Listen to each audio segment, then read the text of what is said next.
Hello everyone, welcome to my YouTube channel Priyanka Time and Tricks. So today we are going to discuss questions which are given in your book if you follow DAV publication of class 7 chapter 1st.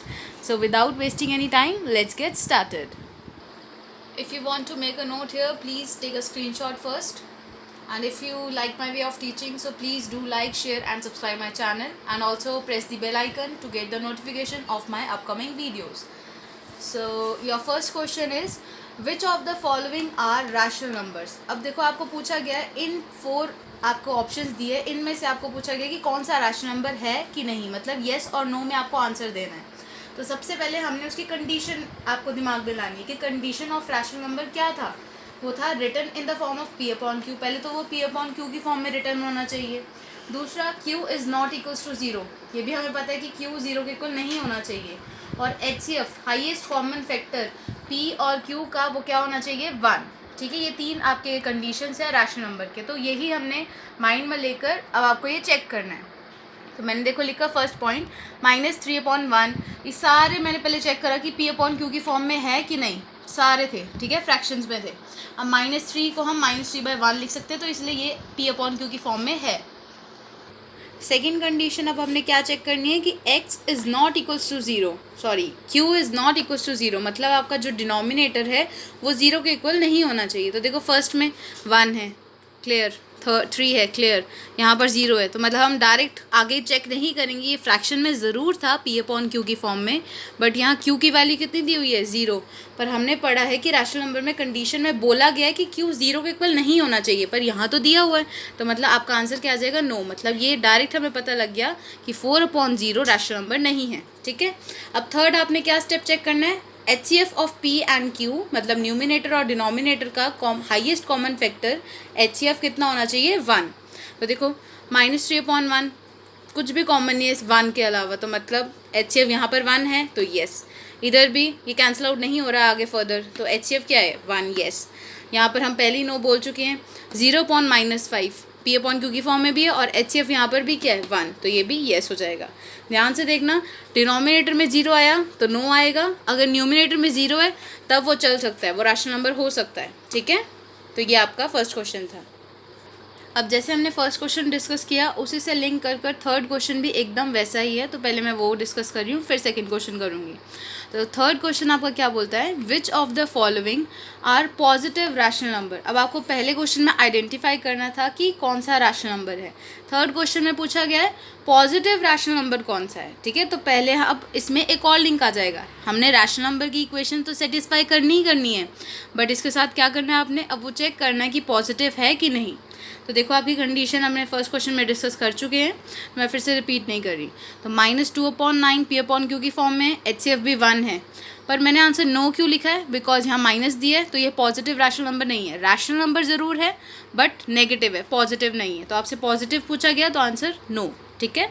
Next वाले में 3/-5 P upon Q की form में है, H C F भी 1 है, but फिर मैंने negative लिखा है नो, बिकॉज यहाँ पर माइनस आपको दिया हुआ है. 4/9 पी अपॉन क्यू की फॉर्म में भी है, एच सी एफ भी 1 है, और आपका येस आएगा. क्यों, क्योंकि ये पॉजिटिव रैशनल नंबर है, तो आपका थर्ड आएगा येस. ठीक है. फोर्थ -3/-19, तो यहाँ माइनस माइनस कैंसिल हो जाएगा, आपका क्या आएगा 3/19 बन जाएगी फ्रैक्शन. अब ये पी अपॉन क्यू की फॉर्म में भी है और इसका एच सी एफ भी 1 है, तो आपका आंसर क्या आ जाएगा, yes. Next 0/-3 P upon Q की फॉर्म में है और एच सी एफ 1 है, बट मैंने नो लिखा है बिकॉज यहाँ पर आपको माइनस दिया हुआ है. ठीक है. चेक करना था रैशनल नंबर है कि नहीं, और फिर उसके आगे फर्दर आपने चेक करना है कि पॉजिटिव है कि नेगेटिव. जिसका पॉजिटिव वो येस, जिसका नेगेटिव वो no. Okay. Second question, write down the rational number in the form of P upon Q whose numerator and denominator are given below. आपको रैशनल नंबर को पी अपॉन क्यू की form में लिखना है जिसका numerator और denominator आपको दिया हुआ है. तो जो फर्स्ट है वो न्यूमिनेटर है and second one is denominator. कैसे पता लगा, देखो क्वेश्चन में बोला गया है, पहले न्यूमिनेटर लिखा है ना, तो आपका फर्स्ट डिजिट न्यूमिनेटर, फिर डिनोमिनेटर है तो ये आपका डिनोमिनेटर होगा. ठीक है. अब आपको पी अपॉन क्यू की फॉर्म में लिखना है, तो हमें पता है पी अपॉन क्यू की फॉर्म में तो कैसे लिखते हैं फ्रैक्शन, न्यूमिनेटर अपॉन डिनोमिनेटर लिखते हैं. तो बस आपने अपॉन में लिख देना, न्यूमिनेटर की वैल्यू ये है, लिख दिया एज इट इज़, अपॉन में डिनोमिनेटर की वैल्यू. अब सॉल्व कर दो, 5 4 ज़ा 20, नेगेटिव था तो -20 अपॉन प्लस माइनस माइनस, तो 5 बड़ा इसलिए -1, minus minus cancel, 20 is your answer. ठीक है, सेकंड क्वेश्चन में भी हमने यही करना था, न्यूमिनेटर अपॉन डिनोमिनेटर किया। फिर आगे आपके सॉल्विंग है, 64 divide by 4 16, 32 minus 18 14, cancel out किया 2 से, 2 8 ज़ा एंड 2 7 ज़ा, दिस इज़ योर आंसर। हमने जब भी आएगा क्वेश्चन पी अपॉन क्यू की प्रेजेंट करना, तो न्यूमिनेटर अपॉन डिनोमिनेटर में आपको फ्रैक्शन रिप्रेजेंट करना होता है, कैलकुलेशन करिए। Fourth question, answer the following, आपको सिर्फ आंसर देना है। First, which integer is neither positive nor negative, ऐसा कौन सा इंटीजर है जो ना तो पॉजिटिव है और ना ही नेगेटिव। अब देखो इंटीजर्स याद करो, इंटीजर्स कौन से थे, positive number, negative number and including zero भी बोला गया था, हमें स्पेसिफाई किया था। तो मैंने आपको उसमें भी बताया था ज़ीरो ना तो पॉजिटिव होता है और ना ही नेगेटिव, तो आपको वैसा ही इंटीजर बताना है, तो आपका आंसर क्या आ जाएगा, ज़ीरो, क्योंकि -0 या +0 दोनों को हम ज़ीरो ही कंसीडर करते हैं। ओके, तो फर्स्ट आंसर है ज़ीरो। अब second, a rational number can always be written as P upon Q, इस क्वेश्चन को ध्यान से समझना। एक रैशनल नंबर है जिसको हम P अपॉन Q की फॉर्म में लिखते हैं, ये हमें पता है। Is it necessary that any number written as Q upon P is a rational number, आपको बताना है जैसे P अपॉन Q की फॉर्म में, अगर आपको सपोज करो एक नंबर दिया, इमेजिन करो एक नंबर दिया है P अपॉन Q की फॉर्म में, और अगर आप उसका इन्वर्स कर दो, मतलब Q अपॉन P की फॉर्म में लिखो, तो क्या तब भी वो एक रैशनल नंबर रहेगा, तो वो आपका आंसर आएगा नो। क्योंकि देखो हमने पढ़ा है 0 अपॉन कोई भी नंबर हो तो वो P अपॉन Q की फॉर्म में है और वो रैशनल नंबर भी होता है ना।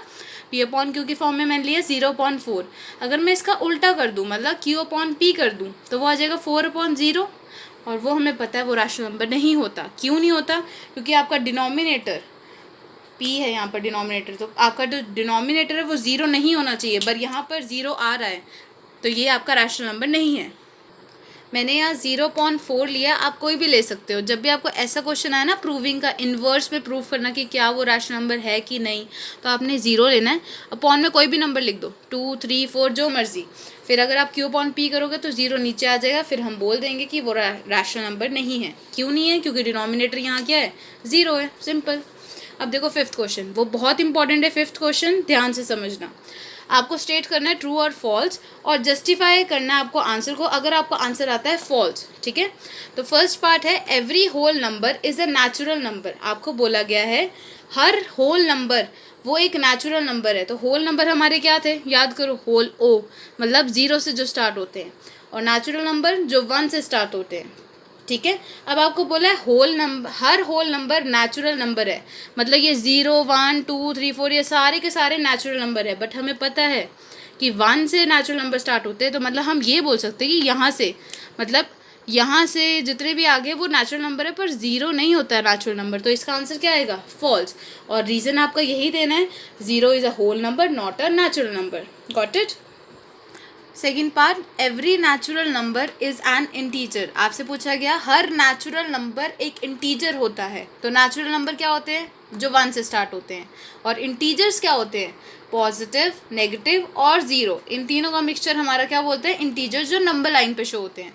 तो आपसे पूछा गया हर नेचुरल नंबर इंटीजर है, मतलब ये सारे पॉजिटिव नंबर्स जो हैं वो इंटीजर्स हैं। हाँ, क्यों, क्योंकि हमने पढ़ा ये सारे पॉजिटिव नंबर हैं, और इंटीजर्स भी क्या होते हैं, पॉजिटिव नंबर्स होते हैं, तो हमारा आंसर क्या आ जाएगा, ट्रू आ जाएगा। Got it. Third part, every integer is a whole number. हर इंटीजर होल नंबर होता है। अब वही इंटीजर पॉजिटिव, नेगेटिव, 0, मतलब जो पहली चीज़ है ना उसको देखना है कि क्या वो दूसरी चीज़ सेटिस्फाई कर रही है उसको कि नहीं कर रही। तो इंटीजर क्या है, पॉजिटिव, नेगेटिव, 0, और होल नंबर क्या होते हैं, सिर्फ पॉजिटिव नंबर्स होते हैं आपके। तो हम पूछ रहे हैं कि भाई सारे जो इंटीजर्स हैं, अब इंटीजर में तो पॉजिटिव भी आएगा, नेगेटिव भी आएगा, तो क्या पॉजिटिव और नेगेटिव नंबर इस पॉजिटिव नंबर के इक्वल है, पॉजिटिव पॉजिटिव तो ठीक है, पर ये नेगेटिव नंबर गलत कर गया ना, तो आंसर क्या आ जाएगा, फॉल्स। और आप इसका रीज़न क्या लिखोगे, whole number are positive only and integers are negative positive including 0। Whole number हमारे पॉजिटिव होते हैं सिर्फ, और इंटीजर पॉजिटिव भी होता है, नेगेटिव भी होता है और 0 भी होता है। तो नेगेटिव नंबर ये गलत कर गया, तो इसलिए false. Okay. Fourth part, every integer is a rational number. ये क्वेश्चंस आप तब सॉल्व कर सकते हो जब आपको बेसिक पता हो चीज़ें, इंटीजर्स किसे बोलते हैं, रैशनल नंबर किससे बोलते हैं। तो फर्स्ट वीडियो में मैंने सारी इंट्रोडक्शन पार्ट दिया हुआ है, किसी ने नहीं देखा उसे जाकर पहले एक बार देखना, फिर ये आप पढ़ोगे तो आपको आसानी से आ जाएगा। ठीक है। अब फोर्थ पार्ट है आपका every integer is a rational number, हर इंटीजर रैशनल नंबर होता है। तो इंटीजर फिर से जीरो, नेगेटिव और पॉजिटिव नंबर, और रैशनल नंबर क्या होता है, पी अपॉन क्यू की फॉर्म में जो होता है। HCF हमारा पी और क्यू का 1 होता है और Q is not equals to 0, ये हमने सिचुएशंस पढ़ी हैं। अब वो बोल रहा है कि इंटीजर रैशनल नंबर है, तो इंटीजर्स कोई ले लो, ज़ीरो ले लो, पहले ज़ीरो को चेक करो, तो 0.1 इंटीजर भी है और रैशनल नंबर भी है, ये हमें पढ़ा है। नेगेटिव नंबर ले लो -3, तो वो इंटीजर भी होगा और -3 का रैशनल नंबर है -3/1 लिख सकते हैं। ऐसे ही मैंने पॉजिटिव नंबर लिया है, तो वो इंटीजर भी है, रैशनल नंबर भी है। ऐसे आप एग्जांपल्स के थ्रू चेक करना कि ज़ीरो भी है, नेगेटिव भी है, पॉजिटिव भी है, इंटीजर्स और वो रैशनल नंबर भी है, तो सारी सिचुएशन को वो सेटिस्फाई कर रहा है, तो आपका आंसर क्या आएगा, ट्रू। ठीक है। Fifth part, every rational number is a fraction, her rational number fraction होती है। तो रैशनल नंबर पॉजिटिव और नेगेटिव दोनों होते हैं, हमने पढ़े हैं, और फ्रैक्शन हमेशा रखना, फ्रैक्शन सिर्फ पॉजिटिव होती है। ठीक है। तो हमने पूछा, फिर वही केस आ गया, देखो इंटीजर और इधर होल वाला, पॉजिटिव पॉजिटिव, बट ये नेगेटिव गलत हो गया, तो यहाँ भी पॉजिटिव और पॉजिटिव तो ठीक है, बट ये नेगेटिव भी होता है रैशनल नंबर, तो फ्रैक्शन तो नेगेटिव नहीं होती ना, तो आंसर आएगा फॉल्स। रीज़न क्या लिखोगे, negative number is not a fraction, negative नहीं होती फ्रैक्शन कभी भी। ओके। अब देखो last part, every fraction is a rational number, her fraction rational number होती है, तो ये ट्रू है। फ्रैक्शन भी क्या होती है, पॉजिटिव। अब यहाँ पर उसका इन्वर्स पूछा गया है, ध्यान से देखना, इन्वर्स में बहुत कन्फ्यूजन होती है।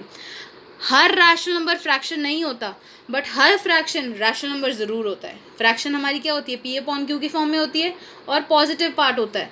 रैशनल नंबर भी पी अपॉन क्यू की फॉर्म में होती है और पॉजिटिव नेगेटिव दोनों होता है, तो पॉजिटिव तो सेटिस्फाई कर रहा है ना, तो आंसर क्या आएगा, ट्रू। जैसे मैंने एग्जांपल लिया है 1/3 का, तो 1/3 हमें पता है फ्रैक्शन भी है और रैशनल नंबर भी है। किसी को अगर इससे रिलेटेड कोई डाउट होगा, कमेंट कर मुझे ज़रूर बताना, मैं आपको और क्लियर कर दूँगी। Got it.